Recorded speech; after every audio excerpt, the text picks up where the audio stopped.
Hello and welcome to NIAGA Spotlight with me, Tamina Kausji. NIAGA Spotlight goes through the week in economic analysis and future affairs. Well, today on Future Affairs, we're looking at a very timely and interesting topic indeed, and a deep dive into the generational wealth revolution, as well as how millennials and Gen Z are redefining wealth. Now, a couple of data points before we embark on the topic. By 2045, a staggering 84 trillion USD will move from the hands of baby boomers to millennials and Gen X, and this is a massive generational transfer of wealth. Now, as millennials and Gen Z emerge as both creators as well as inheritors of wealth, this is shaping a completely different future from what the investment landscape has looked like over the past 50 or more years.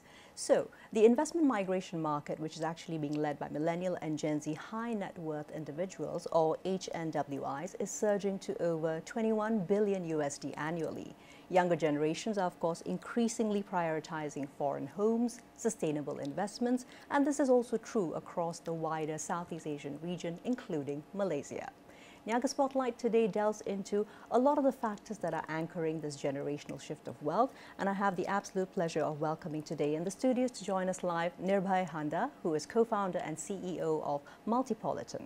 Nirbhay, a very good morning. How are you doing? I'm very well, Tamina. Thank you. Thank you so much for having me. Fantastic. So let's get straight into the discussion. Now, let's talk about the shift in values among millennials and Gen Z and how it's actually influencing their approach to wealth transfer, something which Multipolitan has been tracking for a while now. Thank you, Tamina. So Multipolitan is an immigration platform. We provide immigration opportunities to over 50 places globally. Right. A big part of our audience is high net worth individuals and affluent families. And as a result of that, it becomes very important for us to track private wealth trends, and hence why we've come up with this report. And we're speaking about this colossal wealth transfer that's taking place between baby boomers and millennials. That's right, 84 trillion USD by 2045. That's a huge number. That is, and that is less than 3 decades away. While it may seem like numerically, all right, that's a little bit medium to long term, but you're seeing the shifts already occurring now, right? No, absolutely. And I think if you look at how our fathers were investing and how we invest is starkly different, right? I think millennials, they have a higher risk appetite. They also feel barriers to real estate have increased over the years. So they prefer alternative assets in general, whether that's investing in high-risk equities or whether that's getting into digital assets. The entire crypto narrative is very close to millennials. And the other piece is I think there's been a huge narrative around this democratization piece, right?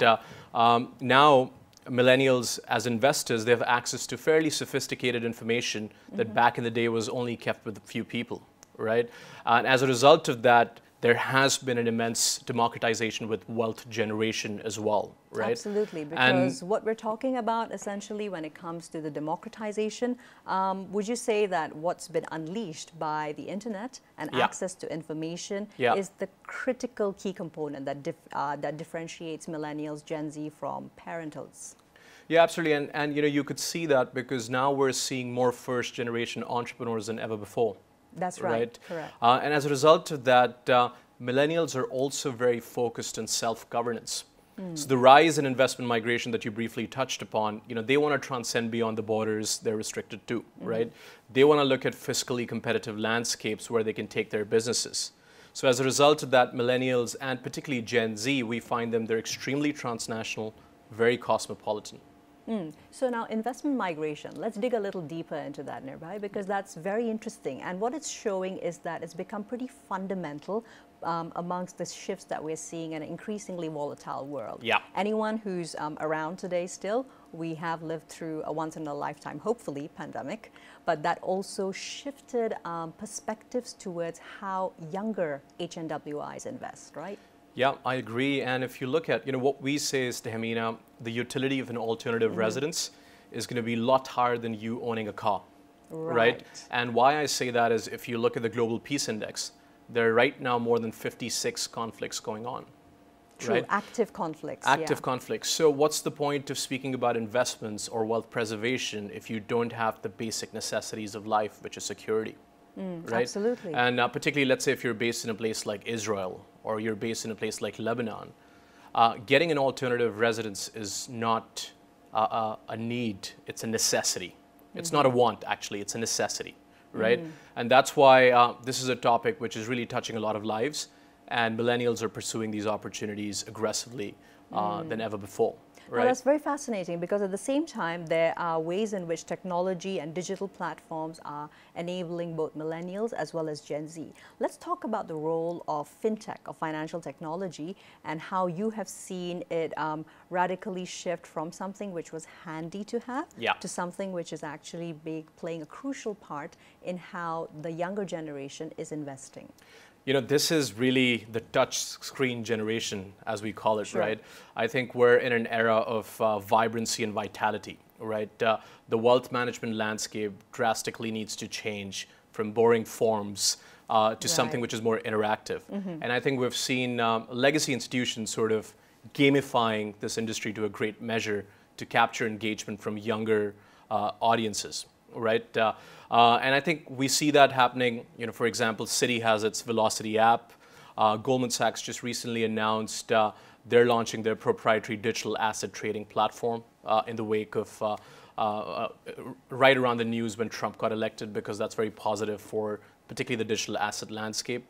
Understood. Given the very bullish approach that potentially the future administration is going to have towards cryptocurrency. Yeah, absolutely. And I think going back to the same narrative of transparency and democratization, I think millennials and Gen Z, they want to eradicate intermediaries, and that's why there's a big digital asset revolution, right? So a lot of these apps are built on smart contracts and Ethereum, right? Which really eradicates any intermediaries that are involved in a lot of these protocols. Also lending and staking, which is, you know, gaining interest on the investments that you're holding within the digital asset space, have become really popular, particularly with millennials and Gen Z. That's right. And that is actually pointing towards a lot greater access to personalized as well as transparent wealth management. Is that making, as you said, investors who are younger even bolder in what they're exploring with regards to fintech? Absolutely. I think the risk appetite has drastically increased, but at the same time, we see there's a big trend on ensuring profits come with progress, right? So we've seen the ESG narrative really pick up amongst millennials and Gen Z. They want to ensure the investments they're making, their values are aligned with it. And, you know, we can see that with examples like Patagonia, right? The brands have become really mainstream with millennials and Gen Z. But also if you look at big businesses, for example, Salesforce and Microsoft, they're really big on diversity and inclusion. Right, green bonds is the new buzzword. You know, Apple issued $4.5 billion green bonds. Similarly, Google had a sustainability bond that they issued. So I think these narratives are very close to millennials, and they want to ensure that their investments, there is a purpose around it, and it's aligned with their personal values, Tamina. Exactly. So personal values are also intersecting with faster and more efficient wealth growth through a lot of these alternative investments. Yeah. What about robo-advisors, for example? Are you also seeing that as part of a wider continuing trend, or is it just flash in the pan? No, I think it's gonna really be a continuing trend, because what robo-advisors do is they give you actionable insights on fundamental and technical analysis, you know, which is an expensive affair if you're working with a financial advisor. Absolutely. Right? So I think the barriers to entry when it comes to trading are reduced drastically with robo-advisory coming in, right? But again, at the same time, you have to be mindful and do enhanced due diligence on what you're buying, right? So I think that's where education becomes quite critical, guiding millennials and the younger generation in terms of how to ensure there's longevity to this wealth that they have or they're generating. Exactly. So that brings me to another dimension, which in finance, of course, it is often seen as a special interest sector. But given Multipolitan's experience and expertise in looking across various financial markets to collate your data, let's talk about the role that women, especially millennial as well as Gen Z women, are playing as active investors and high net worth individuals, because that's something which has also radically shifted from 1 or even 2 generations ago, right? We primarily saw, as we could quite easily say, our fathers were the ones investing. Now it's not necessarily only them, right? And I think you could probably respond to that question much better than me, I mean, at the back of the conversation that we had. But I think, you know, there's a study by McKinsey which says ensuring there's diverse leadership financially these teams tend to perform 35% better. That's correct. Right. Yep. And I think diversity has become a critical aspect of how the world is shaping around us, right? I'm certain you've seen the new Jaguar branding, which came out That's correct. Yep. recently, right? Caused quite a furore. Yeah, and I think, and coming back to the same point that we discussed earlier, the new age of investors, they really want to be aligned to where their money is going from a values perspective, right? And gender empowerment, women in leadership is an extremely crucial and important topic that millennials and Gen Zs are impacted by. Yeah, so also perhaps the companies which they choose to invest in or the stockholder options which they have could actually be impacted by this. Yeah, absolutely, most definitely. Right? All right. And you know, you've seen the appointment of Lena Nair as the CEO of Chanel. That's right. And Chanel, obviously, as a brand, has had a lot of mystique over the years. But she coming out and speaking openly with the gravitas that she has obviously driven a lot of engagement for Chanel. So women in leadership become iconic at the end of the day, right? Exactly. And they attract a lot of interest around what they do. Exactly. So that also shifts the focus into what companies and high net worth stock market options actually are. It's actually being shifted I think year on year, not so much generationally. Let's look at the prioritization of ESG compliant investments, green and impact investing. Yeah. What are some interesting trends or insights that you have noticed, particularly with regards to the more and more present impacts of climate change? Yeah, I think we're growing up in a generation, Tehmina, we hear about climate change all the time, right? That's right. Or we, drive through floods perhaps, Yeah. occasionally, right? Yeah. And climate change is impacting lives in a significant way. And I think it's also one of the big triggers for investment migration. There are countries which are suffering at the back of climate change, and there's a real need for people to actually move because of it, right? But coming back to your question, I think there's a huge narrative around the ESG piece, right? As we spoke about the green bonds that Apple has issued, this entire narrative is really, really picking up. Yeah, we're also actually seeing non-ESG compliant assets. They are being increasingly reallocated into ESG focused funds. Yeah. So there is a clear shift within companies themselves as well to be conscious so that they can actually appeal to a different type of investor. Let's move from there, Nirbhay, to talking a little bit about shareholder advocacy and active ownership. What is that landscape looking like, particularly now because the average age of majoritarian shareholders is now dropping into the millennial generation and maybe even Gen Z? Yeah, we've seen that particularly in ExxonMobil, right? There was level of shareholder activism around making the company more climate forward, right? And we see that increasingly within family offices as well at the Tehmina. They've now become centers of innovation. So if an heir is really keen on investments within the ESG space, there are times when family offices would provide private equity capital or venture capital to fund those companies. Right. Right. So that is a trend that we're seeing really, really take over, right? Where the new generation gets involved with the older generation and then can redirect investments in terms of where they're going, right? Whether that's within the ESG space, whether that's within the climate tech space, right? Which is again a very hot area where a lot of investments are going at this stage, Tehmina. Exactly, those 3 Ps, right? People, purpose, and planet. But I think we're seeing it actionably roll out when it comes to where people are choosing to put their money. Right. Let's talk a little bit around the space whereby HNWIs, high net worth individuals, are actually shifting specifically to relocating and also to buying property that is overseas. The Southeast Asian market, Malaysia in particular, even Singapore, etc. But perhaps Malaysia to a larger extent due to our wider geography and land availability can be a very attractive market for this. Absolutely. I think Malaysia is very habitable. There are great schools for families, with young children to be here.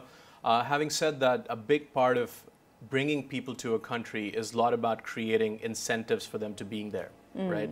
And I think Dubai has done that very well. For example, with their golden visa scheme, the ease of getting golden visa it's quite straightforward, right? For example, I have a golden visa. By virtue of having a Dubai golden visa, I ended up opening a bank account in UAE. right? Sure. So it just eases the entire ecosystem. It just eases the entire ecosystem, and obviously, Dubai positions itself as a really competitive fiscal landscape, right, from a taxation perspective. So I think Malaysia has a great opportunity, right? At the end of the day, we're walking into an era where countries are going to start competing for talent. Absolutely. Right? And Malaysia needs to be on forefront of that. And I think they've done that with the MTEP, the Malaysia Tech Entrepreneur Pass, right? But very important with these things is, are you marketing these opportunities globally to investors? Very true. It right? shouldn't have to be something that you have to hustle to find or know someone locally necessarily. Yeah. This should be open to a global audience, preferably online, right? Absolutely, and I think that's where Multipolitan comes in, and that's the business that we're really in, ensuring that entrepreneurs, they get access to places where it's easier for them to build their companies, which are fiscally robust, where they can hire foreign talent and create competitive businesses. Absolutely. Now, speaking of competitive businesses, another arena which is of great interest to HNWIs is particularly emerging markets, specifically the wellness sector. Let's talk about what movements and shifts that you're seeing in it, which is actually quite related to the current global landscape. Yeah, I was just noticing if you're wearing a Fitbit or a Whoop, because I think the wearable health industry has really taken over, right? I think if you look at just the valuation of apps like Noom, Calm, Headspace, it's in billions of dollars, right? So I think health is an asset class, right? You cannot create wealth without health. Very true. And, absolutely. And particularly within this wealth report, we've had a lot of commentaries on preventive medicine, longevity, right, and mental health, how it's so critical for entrepreneurs to look after these three areas, if they want to be building compelling businesses for the future. Absolutely. Right? So this is an industry which is very close to the hearts of millennials. So it definitely makes sense because with longevity, of course, then comes the opportunity to further expand these industries. Yeah. Just as a point of interest, I wonder whether nearby there was some trend that quite radically shifted in favor of wellness due to the impacts, the knock-on impacts of the pandemic? Yeah, I think it's very likely, right? I think people had more time in their hands. And at the same time, a lot of people were impacted by the pandemic, whether that's them losing jobs, right? So usually great things come out of an adversity, right? That's usually the trend. And at the back of pandemic, people became more self-aware around these things, around mental health, around looking after themselves, right? And I think these trends have really, really picked up, particularly after the pandemic. Absolutely, because what it's actually pointing towards is that if people were interested then, it's not so much that it's going to decline as a market, but it's only going to reinvigorate an existing interest. Yeah, absolutely. And I think people have become really cautious in terms of what they're consuming. Personally, I find myself reading ingredients that I never did. Right? Sure, something perhaps we may not have done about 5-10 years ago, right? Yeah, absolutely. And I think we're seeing that change take place. That's right. And it's a change which is for the good. Yeah, it is a change after all, for the good. So let's talk about another very interesting dimension of this entire conversation of generational wealth transfer. So once again, USD 84 trillion by 2045. Now, how exactly are legacy financial institutions adapting to, of course, the challenges and the newer demands of millennial and Gen Z investors? They really have to innovate, right? So we've seen Bank of Montreal roll out Smartfolio. We've seen Goldman Sachs looking at this digital proprietary platform that they're rolling out, right?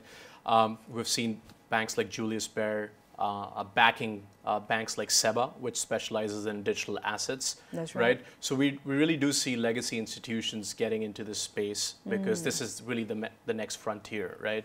The second piece, as I said, it's about vitality and vibrancy. So can you make these concepts engaging for an audience that is the touch screen generation, right? Very true. Gamifying. Converting the format. Yeah, converting the format. And I think if you just look at these trading apps, they're extremely colorful, they're very engaging, right? And the entire process has become so much more fun than you trading stocks back in the day, right? Very true. So I think gamification is going to play a big role when it comes to helping legacy institutions reaching out to a younger audience, right? It also sounds like an interesting opportunity, and correct me if you've already actually seen it happening in person, but further personalization of wealth investment and also building of direct relationships rather than financial and wealth management institutions being a little more distant and removed. Absolutely, and I think coming back to that point, Hamina, we're seeing these large institutions creating next-gen programs, where they bring the heirs of family wealth into a room and they discuss in terms of how do you create longevity around your wealth preservation. So I think education has also become quite critical, particularly within the private banking sector, and ensuring there's engagement with the younger generation. Actually ensuring that they are not going to migrate away from the traditional wealth management institutions, right? Yeah, and they're not going to migrate away, also helping them realize the importance of convention. Right. And perhaps hybrid models actually moving forward. Exactly, right? So you can not completely radically move away from how investments have been done for so many years and where they're allocated. So just getting the right balance of it is where there's a lot of education required, right? So you never go 80% into your digital asset portfolio, right? You need to be conservative, keep it around 5 to 10% of your overall net assets. So I think these things are quite critical, and I think a lot of these large institutions are building these next-gen programs which are engaging a younger audience. Exactly, because it's all about giving them sufficient options when it comes to investment choices as well. Yeah. Right. So to move around and close out the discussion, actually, I'd actually like to talk about perhaps some models of collaboration which are actually emerging, because as we previously touched on briefly, the Gen Z and the millennials are the ones who are actually in charge of most family offices these days, and they are being run to a completely different sort of a model from just about 2-3 decades ago. Yeah, I think we've seen the rise of multi-family offices, right, where you can pool resources, right, and move in a certain direction. Right, so so that's happening. The other piece is, as I said, family offices are now really the centers of innovation, right? They want to engage with the heir of this wealth and what are his interests. The other piece is we're also seeing technology and philanthropy converge within the family office space. So I think a good example is the family office of Mark Zuckerberg and Priscilla Chan. They're actually producing software for philanthropy, right, for their partners. So we're seeing a lot of development, and I think even family offices, while you have these large institutions, the Goldman Sachs, the JP Morgan, they're moving towards digitization. We're also seeing family offices using technology to ensure people that they're catering to, they really understand where their portfolio is. Exactly. So that actually is pointing nearby to an increased demand for transparency and also real-time data access. So does this bring about more opportunities for the wealth management sector? Yeah. Or is it more about the existing players are already capitalizing on it? See, this is what we call as productization, right? So what productization does is it gives you scalability. Right? So I think now these services can be scaled to a much bigger extent than they could be in the past. Sure. Right? Because now you've built these interfaces which gives you access to the information that you're looking for. And multifamily offices are doing that, and they have to do it because they're not just dealing with one family, they're dealing with multiple families. Exactly. So dealing with multiple families then also brings about one last really wider question. Let's look at and shift back the focus a little to something that we mentioned earlier as a huge market of growth. What about balancing risk and opportunity when it comes to the wide arena of, cryptocurrency, especially digital assets, and how that is not yet a fully legislated arena, but at the same time, you do see so much of interest around it. Yeah, I think regulatory concerns still remain across the world around digital assets, right? It's improving. Particularly countries like Dubai and Singapore are really on the forefront of it. The other piece is cybersecurity is a major threat, how your assets are held, right? The other piece is the encryption. Are you able to ensure that your keys are kept safe for these digital assets that you're holding? There's also a big gap around estate planning for your digital assets. And I think that's an area where there needs to be a lot of innovation that needs to take place, right? So my advice to families or heirs of wealth is to really work closely with lawyers who understand the digital asset landscape, particularly around the estate planning piece. Exactly. Right. And I think it's a very interesting intersection because right now, whenever you mention digital assets, digital planning, it also brings about the inevitable role of AI. So AI and ethics and how that actually applies to individuals who are heavily investing in this arena, Yeah. and whether or not they are able to ensure that they get back the returns, right? Yeah. Yeah, I think AI has had far-reaching benefits, particularly because it can now generate actionable insights on what you need to do, particularly when it comes to your investments, right? But there's still you need the fine balance of taking actionable insights from an AI protocol and somebody who's seen multiple macro cycles and is very experienced in terms of how investments are managed, right? So I think a good balance of that, particularly for large ticket size investments, is quite critical. Exactly. So in conclusion, Nirbhay, what would you say the year ahead, not 2024 since we're towards the cresting end of it, but how is 2025 looking like when it comes to wealth management, particularly for millennial and Gen Z investors? I think a couple of points, Tamina. So I think first there is a huge demand for alternative residencies because people have become transnational. There's no point speaking about investments if you cannot ensure there's longevity to those investments, right? True. And the first step is to be part of countries where you can preserve your wealth, right? And that's quite critical for people in emerging and developing parts of the world or where there's a conflict. The second piece is obviously digitization, vibrancy and vitality is critical for engaging a younger audience, ensuring they're using these protocols that the banks are developing. So I think that would be the second piece. The third is we are indeed moving towards a world where investments really need to be aligned with your personal values. So ensuring that we're following that, right, is something to watch out for. And the final piece is the entire concept of sovereignty is going to be challenged because now you have corporations with bigger market cap than GDPs of different countries. That's right, right? Exactly. Saudi Aramco would probably have a market cap of more than Brazil, right? So are we prepared for an era where sovereignty looks very different, right? I believe there's going to be rise of network states. There's going to be rise of e-governance, right? And it's very likely that, you and I were growing up in an era where an NFT was sold for $670 million. So it's very likely that there will be alternative residencies in the metaverse that people would be exploring, right? There could be blockchain in general is a place. That's what people call it. Correct. A place indeed. It is a place indeed. So I think these would be the key trends to really watch out for. My personal favorite out of these would be the network states and how they develop. Fantastic. Yeah. Nirbhay, thank you for such an interesting conversation that I think anchors around the fact that as the world gets increasingly borderless, investments, however, appear to be increasingly grounded in grassroots interests. Thanks very much. Thank you, Davina. Thank you. Fantastic. Well, that's all we have time for today on NIAGA Spotlight, featuring a very insightful discussion around the generational transfer of wealth. I'm Tamina Kowski signing off for now. Here's to a productive week ahead.